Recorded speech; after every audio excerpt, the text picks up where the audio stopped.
అందరికీ నమస్కారం. ఈరోజు రాష్ట్ర వ్యాప్తంగా జగన్ రెడ్డి ఎన్నికలకు సిద్ధమని పెద్ద పెద్ద బోర్డింగ్స్ పెడుతున్నారు. నిన్న భీమిలి సభలో కూడా జగన్ రెడ్డి ఎన్నికలకు సిద్ధమని చిలక పలుకులు పలుకుతున్నారు. ఈరోజు నేను ఈ జగన్ రెడ్డిని, వైసీపీ నాయకుల్ని, పేటీఎం బ్యాచ్ని కొన్ని క్వశ్చన్స్ అడగాలనుకుంటున్నాను. వీటికి ఎవరు సమాధానం చెప్పినా పర్వాలేదు. 10 సంవత్సరాలుగా బెయిల్ మీద తిరుగుతున్న జగన్ రెడ్డి గారు, మీరు నిజంగా మనీ లాండరింగ్లో కానీ, ఈ సోట్ కేసుల కంపెనీల విషయంలో కానీ మీ పాత్ర లేదు అని కోర్టుకి వెళ్ళి సమాధానం చెప్పడానికి నువ్వు సిద్ధమా జగన్ రెడ్డి? బాబాయ్ హత్య కేసు విషయంలో ఆ రోజు సిబిఐ ఎంక్వైరీ కావాలని అడిగిన నువ్వు అధికారంలోకి వచ్చిన తర్వాత సిబిఐ ఎంక్వైరీ వద్దు, సిట్ ఒకటే చాలు అని మాట మార్చేస్తే ఈరోజు అక్కడ నీ చెల్లి ఒకటే ఒంటరి పోరాటం చేస్తుంది. ఈరోజు నువ్వు నీ చెల్లికి సపోర్ట్ చేసి నీ బాబాయిని చంపిన నిజమైన హంతకుల్ని బయటికి తీసుకురావటానికి నువ్వు సిద్ధమా జగన్ రెడ్డి?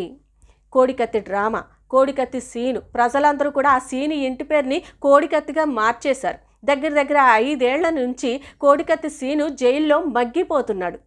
ఒక్కసారి కూడా కోర్టుకెళ్ళి సాక్ష్యం చెప్పకుండా ఏవో ఒక డొంక తిరుగుడు వంకలు చెప్పుకుంటూ సాక్ష్యం చెప్పకుండా తిరుగుతున్నావు. ఈరోజు ఆ కోడికత్తి డ్రామాని ఆపటానికి కోర్టుకెళ్ళి సాక్ష్యం చెప్పడానికి నువ్వు సిద్ధమా జగన్ రెడ్డి? ఈరోజు నీ సొంత చెల్లి షర్మిల జగనన్న వదిలిన బాణం అంటూ నువ్వు జైల్లో కూర్చుంటే రాష్ట్రం అంతా తిరిగి ఈరోజు నువ్వు అధికారంలోకి రావడానికి ముఖ్య పాత్ర పోషించినటువంటి నీ బాణం ఈరోజు రివర్స్ అయ్యి నీ మీదకే దూసుకు వస్తూ మా కుటుంబ సమస్యకు జగనన్నే కారణం, నా గొంతు పెట్టి గోడకేసి గుద్దాడు, అందుకు మా అమ్మ విజయమ్మే సాక్ష్యమని పబ్లిక్గా మాట్లాడుతుంది. దానికి సమాధానం చెప్పడానికి నువ్వు సిద్ధమా జగన్ రెడ్డి?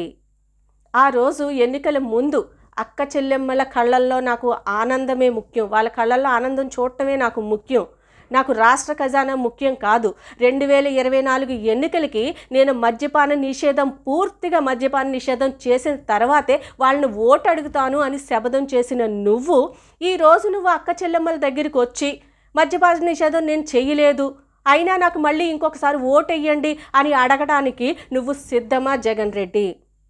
ప్రత్యేక హోదా, ఆ రోజు నువ్వు ప్రత్యేక హోదా విషయంలో కేంద్రం మెడలో ఉంచి నేను ప్రత్యేక హోదాను తీసుకువస్తాను, విభజన చట్టంలో ఉన్నటువంటి హామీలన్నిటినీ నెరవేరుస్తాను అని గొంతు చించుకుని అరుస్తూ ప్రజలను నమ్మించావు, ఓట్లేయించుకున్నావు, అధికారంలోకి వచ్చావు. ఈరోజు అధికారంలోకి వచ్చిన తర్వాత కేంద్రం పెద్దల దగ్గర నీ నడుం వంచి ప్రత్యేక హోదాని తాకట్టు పెట్టేసి ప్రత్యేక హోదా విషయంలో ఏమీ మాట్లాడకుండా కూర్చున్నావు. ఈరోజు నువ్వు ఈ 5 ఏళ్ల నుంచి ఢిల్లీ వెళ్ళిన ప్రతిసారి ఏం మాట్లాడావో కేంద్రం పెద్దలతో నిజాయితీగా ప్రజలకు చెప్పడానికి నువ్వు సిద్ధమా జగన్ రెడ్డి? అలాగే ప్రెస్ మీట్, ఒక రాష్ట్రానికి నువ్వు ముఖ్యమంత్రిగా ఉన్న నువ్వు 5 ఏళ్లలో ఒక్క ప్రెస్ మీట్ అయినా వచ్చి పెట్టావా? ఒక్క ప్రెస్ మీట్ అయినా నువ్వు పెట్టావా?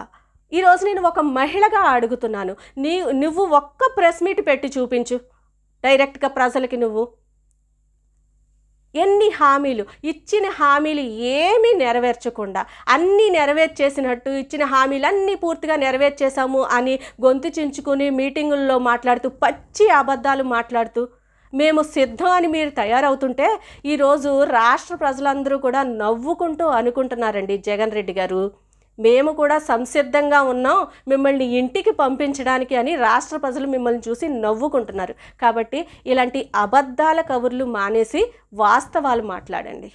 Thank you.